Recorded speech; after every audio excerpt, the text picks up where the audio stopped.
আচ্ছা, আসলে ওর সাথে আমার সম্পর্ক প্রায় কার সাথে সম্পর্ক? আমার হাজবেন্ডের নাম মোহাম্মদ তহিদুজ্জামান আর ডাক নাম সুমন। আপনার নাম? আমার নাম মোহাম্মদ শাহনাজ আক্তার।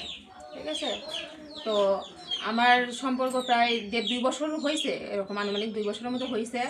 আর বিয়ে আমার 7 মাস চলে। ঠিক আছে, জুনের 20 তারিখে আমার বিয়ে হয়েছে। এখন বিয়ে করে আমরা ভালোই ছিলাম, ও ভালোই ছিল। তারপরে কিছুদিন আগে আমাকে বলতেছিল যে বাবু পেটে আসলে আমি তোমার নিয়ে বাড়ি চলে যাব। 2 মাসে শুধু দুইজন মিলে 35 করে যদি রাখি 35-70 হাজার টাকা হবে। আমাদের বাড়িতে গ্রামে আমার কাঁচামালের দোকান আছে বাজারে, আমি ওই দোকানটা চালু করে যাতে তোমার নিয়ে থাকতে পারি, এই জন্য আমরা 70,000 টাকা করে নিয়ে চলে যাব। আমি একটু বুঝাইছিলাম যে না পাগলা, এখন আমরা করবো না, যেহেতু একা বিয়ে করছি। আমরা কিছু গার্মেন্টসে চাকরি করে কিছু টাকা পয়সা করে নিয়ে যাব, যাতে গ্রামের মানুষ বলতে না পারে যে সুমন এরকম একটা মেয়ের বিয়ে করেছে যে কিছু পায়নি, যাতে ওরা সুনাম করে যে না একটা বউ নিয়ে এসে করে খাচ্ছে সুন্দর করে সংসার করে। ঠিক আছে, তো ওর বলতেছিল যে না হইলে আমি খুব খুশি হইতাম। তো তখন আমাদের বাবু হয় না পেটে, কিন্তু যখন সত্যি সত্যি আমার বাবু পেটে আসলো বুঝতে পারলাম, তখন আমাকে বলে কি যে দেখো আমার তো পরিবারের কথা বলছি, ওরা তোমাকে ঈদের পরে মানায় নিতে চাইছে, তো ঈদের পরে তোমাকে মানায় নেবে, তখন বাবু নাও, এখন যদি নেই তাহলে পরিবারের লোক বলবে যে আমরা তোর কাছে কিছুই মূল্য নেই, আমরা তোকে মানায় নিতে চাইছিলাম, তো তুই এটুকু সময় আমাদের দিবি না, তো তুমি নষ্ট করো। তখন আমি বলছি না, আমি যদি নষ্ট করি তুমি আমাকে পরে ছেড়ে যাবে না, তোমার কোনো গ্যারান্টি আছে?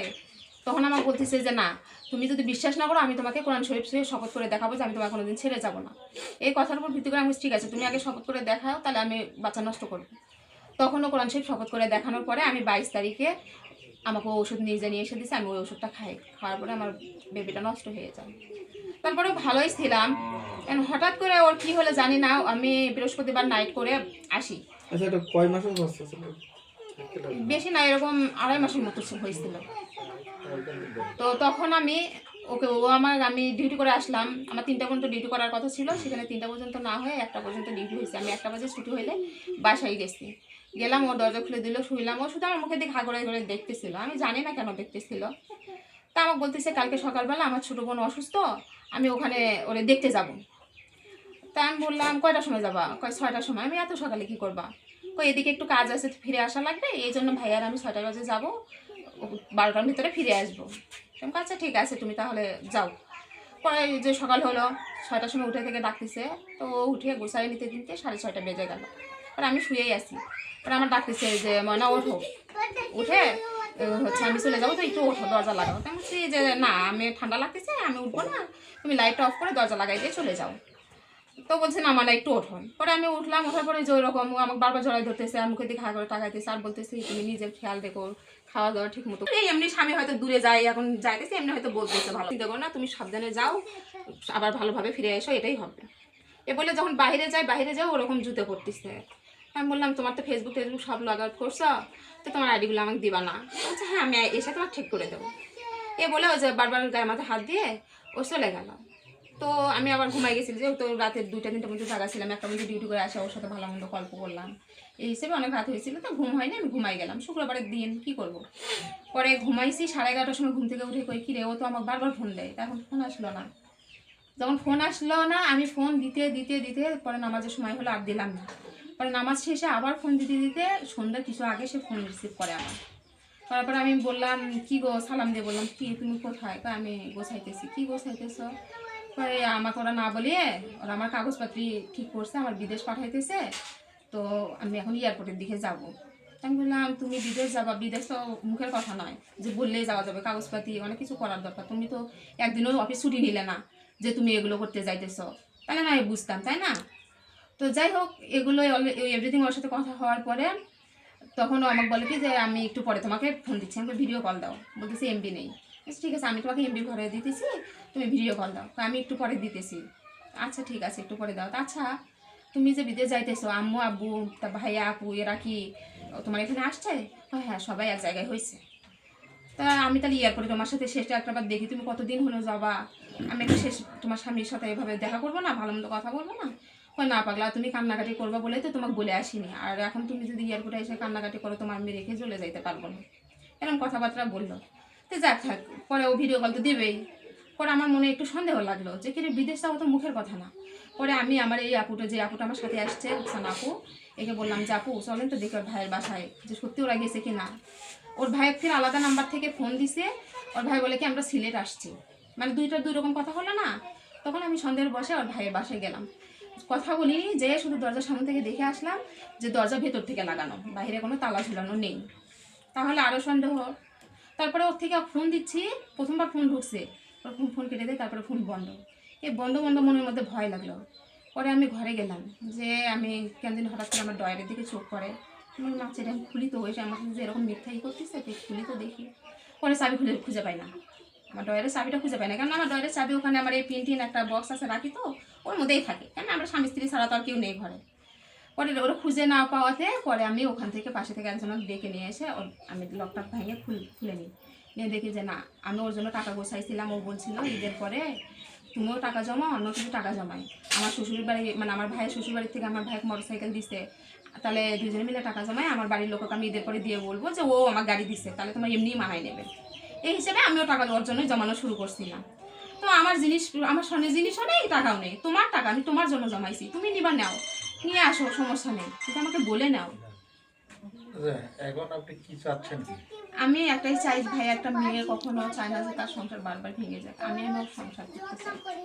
আপনি কি এর আগে কি ম্যারিড ছিলেন? জি, আমি married ছিলাম। বাচ্চা ছিল? জি, একটা ছেলে আছে। তা জানা সত্ত্বেও সে? হ্যাঁ, সবকিছু সে জেনে শুনেই করছে।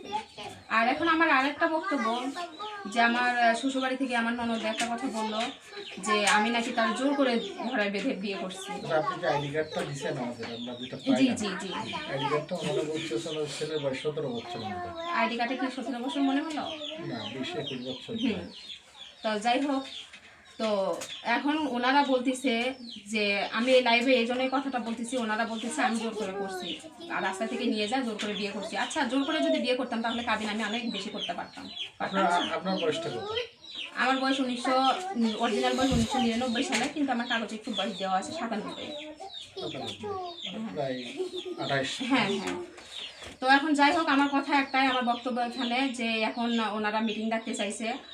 মিটিংয়ে আমার স্বামী যদি উপস্থিত কোরআনে হাত দিয়ে বলে যে এই বউ আমাকে জোর করে বিয়ে করাইছে, আমি ইচ্ছাকৃতভাবে বিয়ে করিনি, জোর করে বিয়ে করাইছে, আমার কোনো দাবি নেই, ও স্বামী আমাকে যদি বলে তুই এখান থেকে চলে যা, আমি নিঃসন্দেহে এখানে আমি প্রয়োজনে নাকে মাটি দিয়ে চলে যাবো, কিন্তু ও শুধু একবার কোরআন নিয়ে বলবে যে তুই আমার জোর করে বিয়ে করছিস। বিয়েটা কোথায় করছেন? চন্দ্রপল্লী বিদ্যুৎ অফিসে, কাজী অফিসে, ওখানে কাজী অফিস থেকে ওখান থেকে আবার কোর্ট ম্যারেজ করাইছে, উনি বলছে কোর্ট ম্যারেজ করার জন্য। বিয়েটা কি রেজিস্ট্রি হয়েছে? না, যেটা সত্যি কথা, আমার শুধু বিয়ে রেজিস্ট্রি করাইছে, আগে হচ্ছে করাইছে, মানে কোর্ট ম্যারেজ করাইছে, বলছে যে একটু কিছুদিন কম এসছে, তো এই জন্য আগে কোর্ট ম্যারেজ করাইছে, তারপরে বিয়ে করাইছে। পরে আর কোর্ট ম্যারেজ করা হয়নি, শুধু মানে এফিডেভিট করে করা। হ্যাঁ হ্যাঁ হ্যাঁ। আচ্ছা, তো এখন আপনার এই যে ছেলেটা আপনার তার কি মানে এখন কি কোনো যোগাযোগ? না, ওই যে হঠাৎ করে ফোন বন্ধ হয়ে গেল, ওই জন্যই তো আমি এতদূর পর্যন্ত যোগাযোগ যাই হোক যেভাবে হোক মাধ্যম করে এখানে আমি আসছি। মেনে নিতে চাচ্ছে তারা? এখন তারা কি বলতেছে আমি জানি না, এখন বলতেছে বিচার ডাকতে চাইছে, ওরা আসুক কি বলে, এখন এর উপর আমি বুঝতে পারবো যে এরা কি চাইতেছে। ঠিক আছে, তাহলে তাহলে মারা ওইগুলো একটু নিয়ে না। এদিকে তো দেখা যাচ্ছে রুমে, এই রুমের তালা মারা, হ্যাঁ, এই দুইটা ঘরে তালা মারা। তো আপনি যখন আসছিলেন তখন কি দুইটা ঘরে তালা দেওয়া ছিল নাকি পরবর্তীতে দেওয়া? ওই রাস্তা থেকে ওখান থেকে আমরা যখন রাস্তায়, তখনই দেখি আমার শাশুড়ি এটা লাগাইতেছিল, এই গেট। হ্যাঁ হ্যাঁ, এই গেট লাগাইতে শাশুড়ি আমার ওই দিক যাইতে নিল, আর শ্বশুর আমার ওই দিক থেকে আসছে। হ্যাঁ, তো আপনি যখন আসছিলেন তখন আপনার সঙ্গে কেউ কি কোনো খারাপ আচরণ করছে কিনা? এখন খারাপ আচরণ করলেও এখানে কিছু বলে নেই, কেন যেহেতু আমি অন্যায় করছি তাই আমার শ্বশুর কিছু বাজে ব্যবহার আমার সাথে করে। তাছাড়া আমার শাশুড়িও কিছু বলেন, ননদ তখন ওইরকম দুই একটা বলছে ননদ, কিন্তু আমার শ্বশুরটা বেশি কথা মানে বকাবাজি করছিল। যাই অন্যায়টা আমি করছি, ওরা বকাবাজি করছে, এই বিষয়ে আমার কোনো অভিযোগ নেই। আপনার যেখানে ছিলেন একসাথে ওইখানকার কারোর নাম্বার আছে? তাদের আমরা একটু ফোনে সাক্ষাৎকার নেওয়া যায় কিনা? মানে যে রুমে থাকতেন বাসায়, আপু আঙ্কেলের নাম্বার আছে? আঙ্কেলের নাম্বার নাই, না থাকলে আমি যোগাযোগ করাই দিতে পারবো। যে বাড়িতে দুদিন থাকতেন। হ্যাঁ হ্যাঁ, আমি যে বাসায় ছিলাম। ওই যে ওনার ছবি সব ওইগুলো একটু আমাকে দিয়ে দেন হোয়াটসঅ্যাপে। এই যে কোরআন শরীফ সবাদ সহ। হ্যাঁ, ওইটা একটু দিয়ে দেন। আমি দিচ্ছি। আমার ফোনে তো এমবি নেই। আপু আপনার ফোনে এমবি আছে না? তাহলে এটা মানে করেন, ভাইয়ের তো আমি দিলাম, তাহলে ওই ফোন থেকে পার করে তো দিবেন। আসলে আপু আমার মনে হচ্ছে আপনার বাচ্চাটা নষ্ট করার পিছনে সে কোরআন শরীফ সবাদ করছে, তার জন্য আমি বিশ্বাস করি এক পর্যায়ে বাধ্য হয়েছে। হ্যাঁ জি জি জি, আমি মানে এই বিশ্বাস করে বিশেষ বাধ্য কোরআন হয়েছি। শরীফের জন্য এই বিশ্বাসটা করেছেন। জি জি তো তারপর এখন আপনি মানে অনেকটাই মানে দুরবস্থায় আছেন, যার জন্য আমি যখন বুঝতে পারছেন যে আপনি একটা প্রতারণার ফাঁদে পড়ে গেছেন এমন কিছু, তখন আপনি ঢাকা থেকে ফিরে আসছেন এখানে গ্রামের এর সন্ধানে। এই যে আইডি কার্ড ছিল এই লোকেশনে, এই সন্ধানে জি, জি, আসছেন না? জি। এই ভাইরা কি একটু বক্তব্য দিতে পারবে? না স্যার তো ঠিক আছে আপু, তাহলে আপনার অনেক ধন্যবাদ। হ্যাঁ।